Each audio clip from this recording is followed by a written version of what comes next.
प्रिय छात्रों, हिंदी के इस शिक्षण सत्र में आपका हार्दिक स्वागत है। इस भाग में हम संत कबीरदास का जीवन परिचय और उनकी रचनाओं का अध्ययन करेंगे। प्रश्न पत्र में प्रश्न कुछ इस तरह से पूछा जाता है। निम्नलिखित कवियों में से किसी एक कवि का जीवन परिचय दीजिए तथा उनकी किसी एक रचना का नाम लिखिए। 2 अंक जीवन परिचय के लिए, 1 अंक रचना के लिए। इस तरह से इस प्रश्न के लिए कुल 3 अंक निर्धारित हैं। 3 विकल्प दिए जाएंगे, जैसे कबीरदास, मीराबाई, भारतेंदु, हरिश्चंद्र। तो दिए गए 3 कवियों में से किसी एक को चुनकर उनका जीवन परिचय और रचना आपको लिखना होगा। विस्तार से आप बचें, क्योंकि विस्तार करने से आपके प्रश्न छूट सकते हैं। इस आधार पर आइए संत कबीरदास का जीवन परिचय देखें।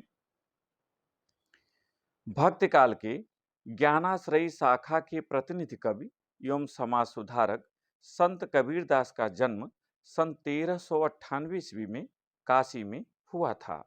ऐसा कहा जाता है कि इन्हें एक विधवा ब्राह्मणी ने जन्म दिया और लोकलाज के भय से काशी के लहरतारा नामक तालाब के किनारे छोड़ दिया, जहां से नीमा और नीरू नामक जुलाहा दंपत ने घर लाकर इनका पालन पोषण किया।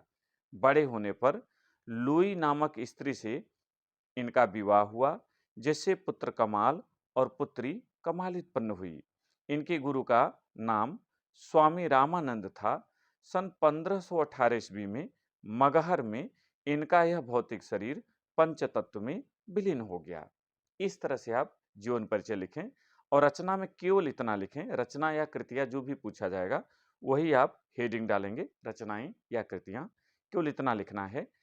कबीर की एकमात्र रचना बीजक है, जिसके निम्नलिखित 3 भाग हैं: साखी, सबद और रामायणी। इस तरह से आपका जीवन परिचय पूरा हुआ। मुझे उम्मीद है कि इसके आधार पर आप अच्छा कर सकेंगे। बहुत बहुत धन्यवाद।